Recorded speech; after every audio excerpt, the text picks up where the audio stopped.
Galera, beleza? Seja bem-vindo aqui a mais um vídeo do nosso canal. Eu me chamo Professor Gentil II e a aula de hoje eu trouxe aqui esse violão para a gente entender um pouquinho sobre grandezas inversamente proporcionais e diretamente proporcionais, tá? Então eu não vou usar equações complicadas, eu só vou fazer com que você entenda o que é de fato uma aplicação prática desses dois conceitos, né? De inversamente e diretamente proporcionais. Então veja só. Então, para a gente poder entender a aula de hoje, eu dividi aqui em 3 elementos. Então, o primeiro elemento que você tem que entender do violão são as cordas. Então, tem 6 cordas, certo? Elas estão presas aqui nesse ponto, tá? Aqui nesse pontinho, e estão presas aqui embaixo, estão vendo? Então, eu tenho esses 2 pontos que prendem essas cordas. O segundo ponto, que é o elemento importante, são as tarraxas, que são essa parte aqui de cima, que eu posso apertar, né? Apertar as cordas, ou seja, aumentar, vamos dizer assim, a força de aperto, que eu vou chamar de tensão ou tração, né? E eu posso também folgar e deixar ela mais mole, né? Então vai ficar com menos força aqui nas cordas. E o outro elemento é a frequência. Então a frequência ela tem a ver com a altura do som. Então, por exemplo, eu vou aqui tocar só para vocês terem uma noção. Se eu pego e toco aqui essa corda, ó, você tem aqui um som, certo? Se eu pego essa corda e coloco aqui embaixo, por exemplo, ou então aqui embaixo essa outra, eu tenho um som mais fininho, né? Então esse som mais fininho, a gente diz que o som está mais agudo, certo? Então um som mais grosso, né?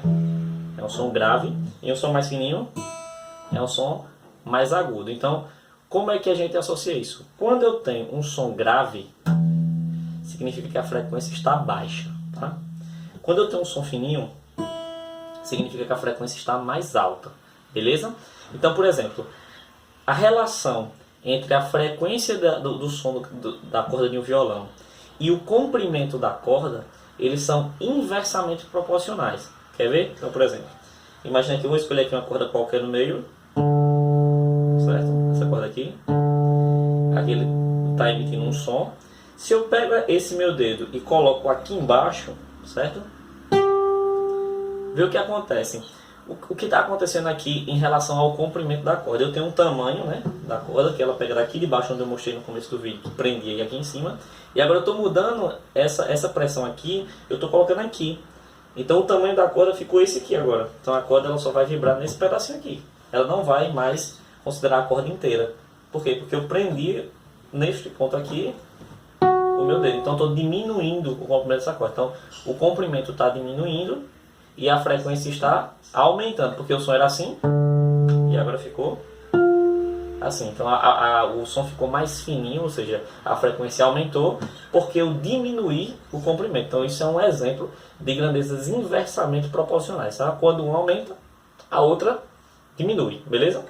O outro ponto também que eu posso ver é a questão das tarraxas. Essas tarraxas elas vão imprimir uma força em cada corda do violão. Então aqui eu tenho 6 tarraxas, que cada um é responsável aqui por uma corda. Então, por exemplo, se eu pegar essa corda mais grossa aqui, tem um som, tá? A grandeza da tarraxa, vamos ver se ela é diretamente ou inversamente proporcional. Vou folgar a tarraxa, vou deixar ela mais mole, ou seja, diminuindo a força que está sendo aplicada aqui nessa corda. Então, ó, nem sai som mais, né? Deixa eu aumentar aqui um pouquinho. Ó, viu? Então o som anterior ele era menos grosso do que esse aqui é mais grosso, ou seja, mais grave. A frequência diminuiu. Se o som ficou mais grosso, a frequência ficou menor, certo? E eu diminuí também a força. Então eu diminuí a força e diminuí a frequência, ou seja, tem uma relação direta. Quer ver? Vamos pegar com outra corda. Então aqui eu tenho uma corda mais embaixo, deixa eu deixar essa aqui bem folgadinha. Então eu tenho essa aqui, ó, tá esse som. E aí eu vou aumentar a força, eu vou apertar aqui a tarraxa. Ó, ele aumentou a frequência, ele ficou mais fino. Então eu aumentei a força e consequentemente aqui também aumentou a frequência. Então aqui é um exemplo muito claro, certo? É um laboratório aqui improvisado, vamos dizer assim. É um exemplo muito claro do que é uma grandeza inversamente proporcional e do que é uma grandeza diretamente proporcional, beleza? Então quando uma aumenta e a outra também aumenta, ou quando essa diminui e a outra também diminui, elas são diretamente proporcionais, elas têm o mesmo comportamento. Se eu tiver a situação inversa, ou seja, eu aumento uma e a outra diminui, e o contrário acontece, também quando uma diminui a outra aumenta, então quer dizer que ele tem um comportamento inverso, e aí a gente está tratando com uma grandeza inversamente proporcional, beleza? Então é um exemplo simples, mas que eu acho que talvez tenha lhe ajudado, e aí eu queria agradecer para você ter ficado nesse vídeo até agora.